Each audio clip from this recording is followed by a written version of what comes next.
So friends, for today's video, I wanted to go through a list of some predictions I have for the Goodreads Choice Award nominees. Before I jump into my predictions, I would love to know, what is your #1 prediction for whatever you read the most of? I'm assuming most of you read a lot of fantasy, but maybe you actually read mysteries and thrillers way more. Maybe you read a lot of horror stories. Whatever your most read genre is, and you feel you have the most authority to speak on, I'd love to know your #1 pick for those as to what you think's for sure going to appear. I would also love to know, what do you think is going to be the underdog of that category? And then just in general, if you just have some other predictions, I would love to know. I am recording this pretty far in advance. I do have an idea of when the cutoff for the nomination date occurs, and I do tend to look ahead at upcoming releases, so I think I have an idea of what's going to be coming out. I also have been keeping up pretty regularly with new fantasy releases in particular. I am going to specifically be giving predictions for, as a result, fantasy, unsurprisingly. I'm also going to talk about some young adult predictions I have. I do feel I've fallen behind on keeping up with young adult fantasy releases over the last few years, but I was surprised when I sat down to make this list of predictions how many I'd actually read or at the very least am aware of. So there's a few, but even so, I would love to know your recommendations for young adult books that you feel have been really big standouts these last few years, as I do feel I'm missing out a little bit. That said, I'm also going to be giving my predictions for fantasy romance. Fantasy romance is going to be weird because I don't always know what's considered fantasy romance and what's considered fantasy. So I have a couple that I'm like, I think that this is going to be considered fantasy romance, and I think it will be nominated in that category. But if it's not nominated in that category, maybe it's just going to be nominated in fantasy. We'll discuss that as we get to it. I also thought it'd be fun to mention what I think are going to end up being snubs. So taking it a step beyond, because everybody always says Goodreads awards are just popularity contests, and I don't necessarily entirely disagree, but I also think as a result, it's kind of easy to say, oh, I predict this new release by Leigh Bardugo is going to be on there, because you're like, well, it's Leigh Bardugo, so yeah, probably. But to try to figure out which ones are not going to be there, I think that becomes a little trickier, especially because I find that I exist within a certain fantasy bubble, meaning I am in a certain corner of the internet where certain fantasy books get talked about a lot, but fantasy obviously is very broad reaching, and a lot of things are considered fantasy, and then those end up showing up sometimes on the Goodreads Choice Award nominees, the ones that are not within this bubble in this corner that I'm in. And that is often where I am the most surprised, and also where I end up sometimes finding basically recommendations, because every now and then I'm like, I don't know what that is, and I look into it and think, oh, it actually sounds kind of interesting. So I am going to try to piece together which ones I think for sure are going to be on there, and which ones I think are going to be snubs. I'll also tap into the tiniest bit of a couple of other genres, and then last, there are a couple that I think will be nominees. I just have no idea what they're going to be categorized as. All that said, jumping into it, starting with fantasy, because of course, The Tainted Cup. I will be very surprised if The Tainted Cup is not on this list. It's one that I think has a lot of appeal in that it is sort of a genre bender, so I can see people that maybe don't necessarily gravitate toward fantasy all the time already finding themselves more intrigued by this, because there is a murder mystery plot to this as well. And then also, it has been really appealing to a lot of fantasy fans. I myself was really taken aback by the level of detail with the world building within this, because I'd heard it marketed so much as a murder mystery that I didn't expect the fantasy to be so on display in it, but it very much was. Then on top of all of that, it is a name a lot of people in fantasy circles recognize. This author has a fairly established career, so there's name recognition with this one. We don't have some of our heavy hitters like last year. Last year we had V.E. Schwab, Brandon Sanderson, I think Stephen King also. Has he written something else? Probably, he's always writing something. But we don't have some of the bigger names. Wind and Truth is not going to be released, I don't think, in time, because the nominees, I believe, start in November, and that's not released until December. So I think it's a little harder to figure out for sure who the name recognition nominees are going to be. Not that that's the only reason they pop up, I just mean there are certain ones that almost always you can guarantee. And yeah, I think The Tainted Cup is going to be one of the few. It's a name we recognize, and it's going to pop up on there.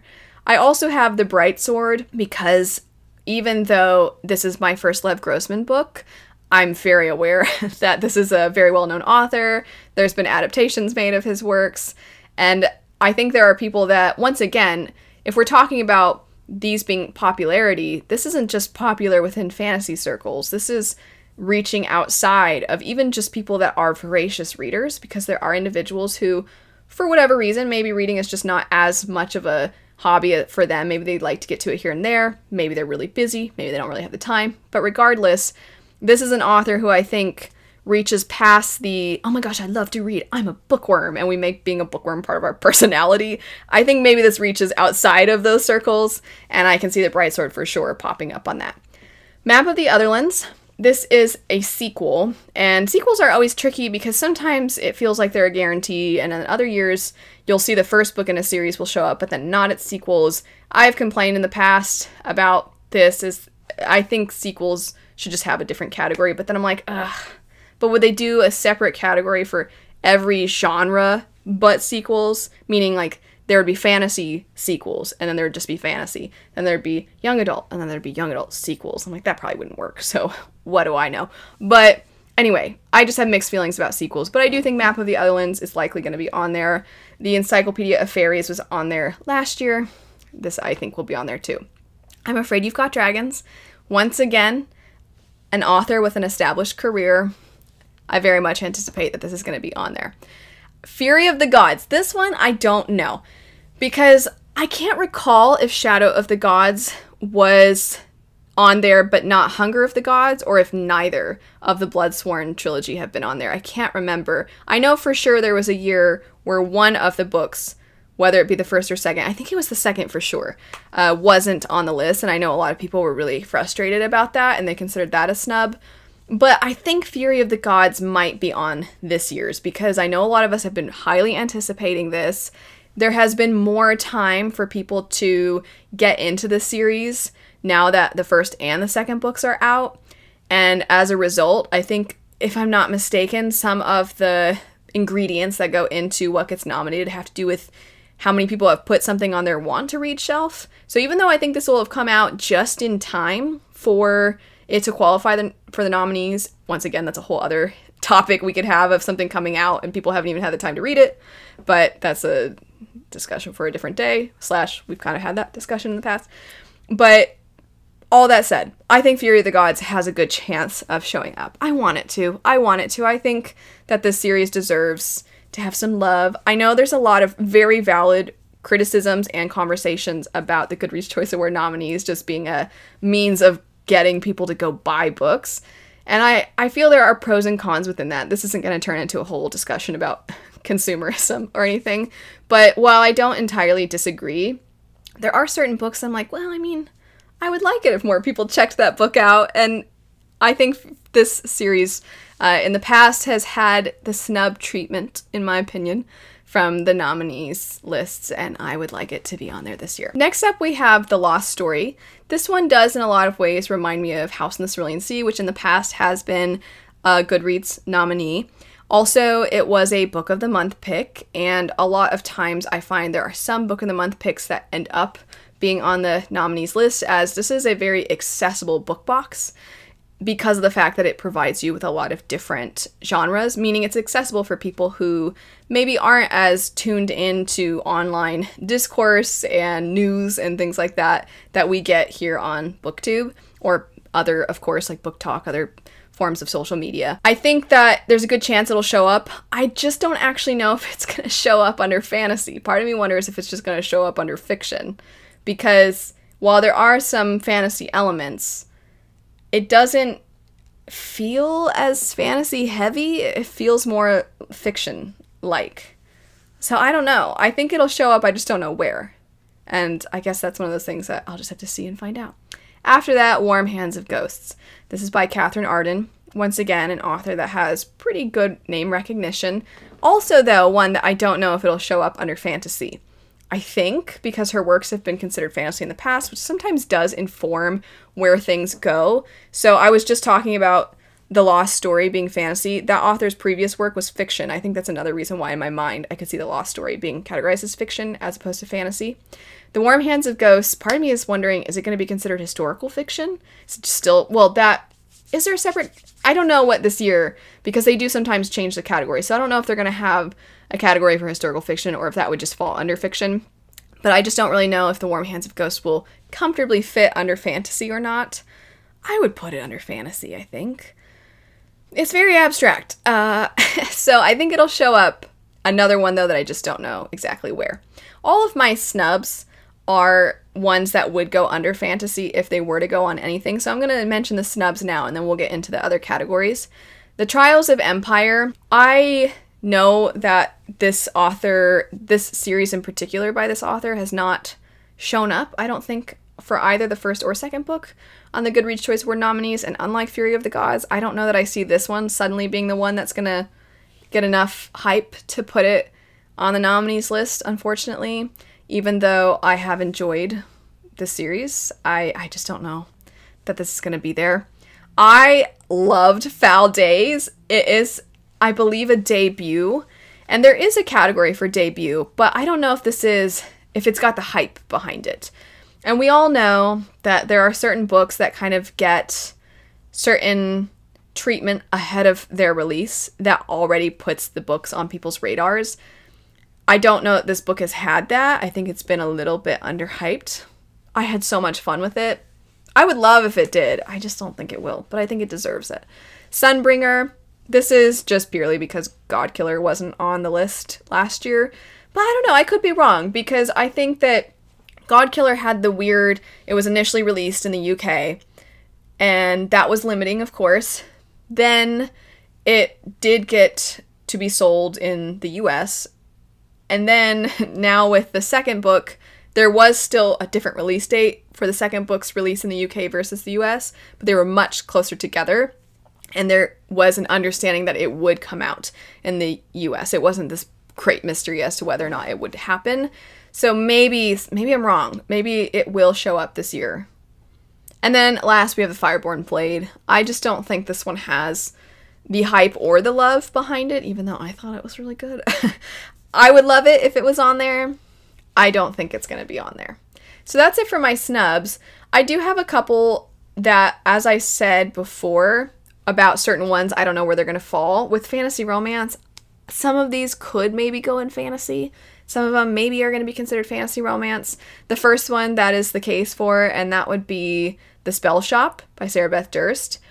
I felt that this more so was cozy fantasy, as you could tell pretty much the same story and have the same themes, whether the romance was there or not. However, the romance was rather prominent, and it was really darling, and it was really cute.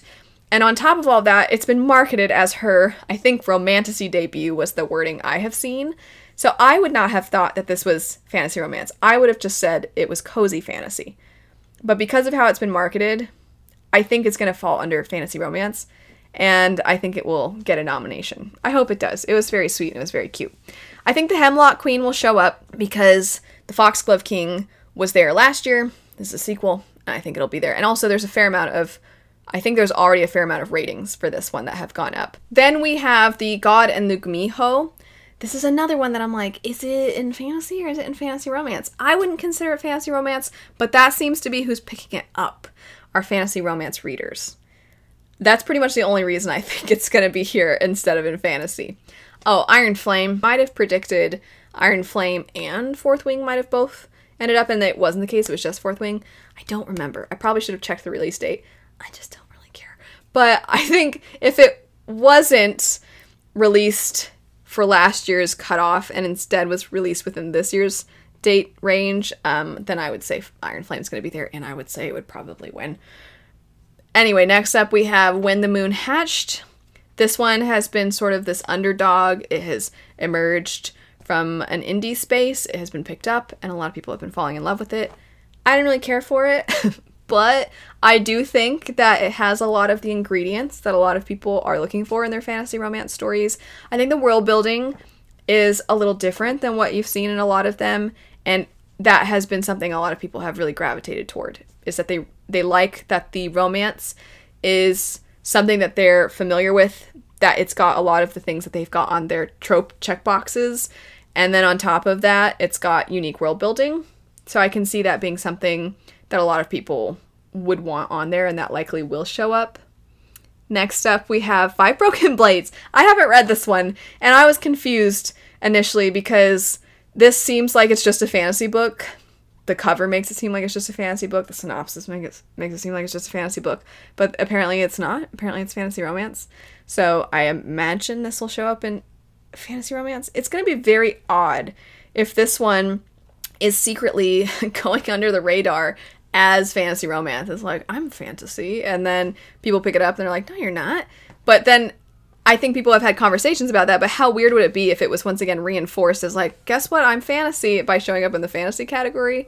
I don't know if that'll happen. I think it'll finally solidify itself as, it'll have its big reveal as being fantasy romance when the Goodreads Choice Award nominees happen.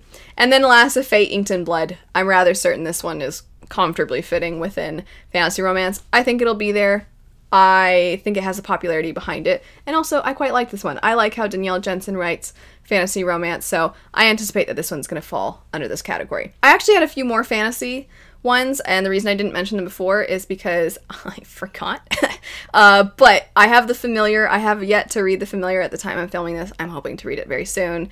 It's Leigh Bardugo. I kind of jokingly at the beginning was like, we have a Leigh Bardugo book this year, so that one probably. And then I forgot to mention the Leigh Bardugo book, but I think The Familiar will be on that list. I kind of wonder if it's going to win, and even though I've avoided seeing other people's thoughts, I do see thumbnails pop up sometimes that are like, I'm so disappointed. My most anticipated release didn't live up to the hype or something. And I know people have been kind of bummed about it, but it's Leigh Bardugo, and it's got a lot of people because she has not only had adaptations of her works, but she's written both young adult, and her other series that is considered adult has brought in horror readers and has brought in just fiction readers. And as a result, I think she has name recognition in a lot of different places.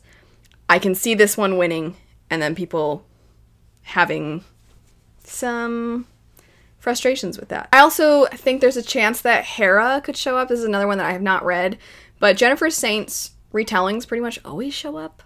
I think Atalanta was on there. I think Ariadne might have been on there, and I think maybe Electra.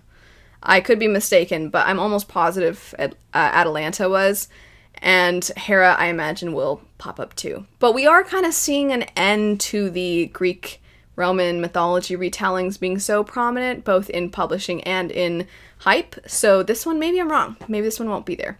Last for this category, actually, the last one for the fantasy nomination predictions, I have You Can't Spell Treason Without T. I am unsure about this one because I'm unsure for the same reason I was unsure about The Spell Shop. I don't know if it's going to be considered fantasy or fantasy romance. This one to me is, I think, more so fantasy, but I think it's more categorized as cozy fantasy, less than The Spell Shop, which I think they are trying to hit the romantasy angle. So for that reason, I could see it being considered fantasy. However, it was previously, I believe, self-published and then picked up and republished this year, and its sequel is going to be republished this year, I think also in time for the nominations. So I'm like, is this one going to be nominated? Is that other one going to be nominated? Is it not going to be nominated at all? Because sometimes it seems like they're totally fine with nominating something that was self-published before and then got picked up and the traditional published route ended up falling within the time range. And then other times it seems like they're not. I'm unsure about this one. That's this whole video. It could be. I don't know. But I mean, that's the case. I don't know. After that, we have two horror books that I wanted to just throw out there. One would be What Feasts at Night. This is the sequel to What Moves the Dead. What Moves the Dead was on there last year. I think What Feasts at Night will be on there this year. And then I don't know if A Sorceress, once again, I don't know. But I don't know if A Sorceress Comes to Call is going to be considered fantasy or horror, since I think she's really started, T. Kingfisher, started to make a name for herself as a horror writer. But I do think A Sorceress Comes to Call, while it certainly has very disturbing elements to it that I could see it being within this genre, it did feel more fantasy. And also, I could see it being, in fantasy because she already has a horror nomination, so she has one in different places. But I think both of these will show up somewhere. Now on to some young adult predictions. Ruthless Vows. I forget that this came out within the time frame because it came out, I think, technically in 2023 at the very end. As such, I do forget, but I think this one, because Divine Rivals, it won last year, and I imagine that its sequel will show up. I don't know if its sequel will win, though, but I think it'll be there for sure. Ghostsmith by Nikki Pau-Preto, I think has a chance of showing up. It is a sequel. It's a sequel to Bonesmith. I believe the series has a fair amount of popularity to it. The sequel did just recently come out. I don't know if it's one of those stories that it's so popular that people are running out to buy it, they would give their vote even if they haven't read it yet because, oh my gosh, I love it so much. I don't know if it's that popular and that hyped. I think it'll show up. I just don't think it's gonna come anywhere close to winning, but if it showed up, I'd be like, oh yeah, okay, I think so. The Prisoner's Throne by Holly Black. This is part of the Folk of the Air continuation duology. It is the second book in said duology. It's Holly Black. Her books pretty much always show up on the Goodreads nominees if she has one, and I predict this will be there. Do any of you remember Book of Night? I forgot about that. I'm trying to remember what sparked my memory of Book of Night. I think it was because I was making a list of adult fantasy standalones, and I was like, oh yeah, she wrote an adult fantasy. And I feel like a lot of us didn't really like it. So I'm waiting to see when she maybe writes another one, because I actually do feel like there's a lot to her writing that would translate really well to the adult age range. Book of Night, just, I don't know if it was publishing that rushed it or something, but wasn't there plans for a sequel? It doesn't matter. Next up we have Dark Star Burning, Ash Falls White. The first book was on the list. This is a sequel. I anticipate that the sequel will be there. I don't think it's going to win, but I think it'll show up. After that, we have Dragon Fruit. This one could be one of those underdog picks because it's not quite as hyped as a lot of the others. It doesn't have the Holly Black name to it. It didn't have a book that won last year or anything like that. But I do think that it has gotten a fair amount of attention. It also was a Book of the Month book, and I think that often influences the reach of a story. I have not yet read it, as at the time I'm filming this, it's not released, but Sabaa Tahir has another book coming out, and that's another author with a lot of name recognition. The name of the book would be Air.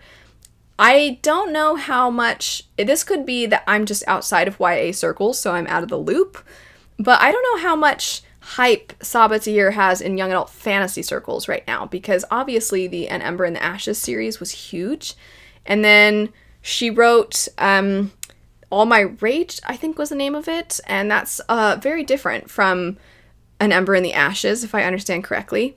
So coming back to the young adult fantasy space, I think we're now looking at maybe a new readership, because the people who read An Ember in the Ashes, if they read it while they were young adults, it's been enough time where, young adult meaning within that category that usually it's considered, it's usually 12 to 18.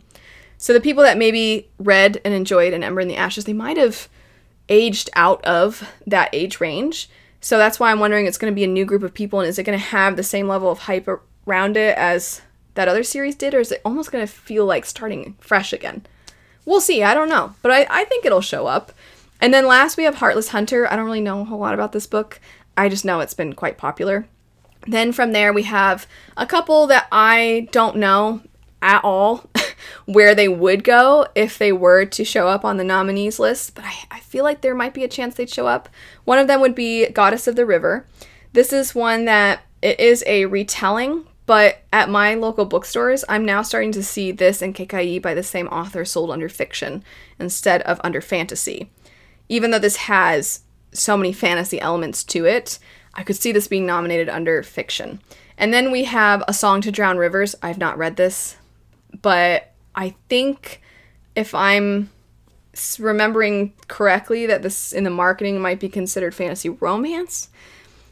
And as such, I don't know if it's going to be falling under fantasy romance or if it's going to be falling under fantasy, but I believe this author has a pretty big following from her young adult works. And this is kind of a reverse of what I was describing with Sabaa Tahir. I think maybe the people that read the young adult contemporary stories and like kind of fantasy, because If You Could See the Sun involves a girl turning invisible. So obviously there's a level of something that's not real in that story. But regardless, she has written some stuff that I think has made her have a fan base. And then as they're getting older, if this is almost new adult or adult fantasy romance, I could see people segueing into that really comfortably. So even though it's not, I don't even think out yet, and I don't know that maybe in certain fantasy circles the name pops out like the Leigh Bardugos do, I think this one can show up. And then last, I don't think that this is, I probably don't even need to say this, but I'm rather certain Funny Story by Emily Henry is going to show up under romance because it's Emily Henry. And that's it for my Goodreads nominees and snubs predictions. As I said before, I would love to know, what are your predictions for the nominees? What are the underdogs? What are the snubs? And just in general, do you have any recommendations? Books that you think have been underhyped this year? What are some books that are popular that you think are worth the hype? What would you like to see win? Anyway, thanks so much for watching. I hope you have a great rest of your day, and I'll see you later. Bye.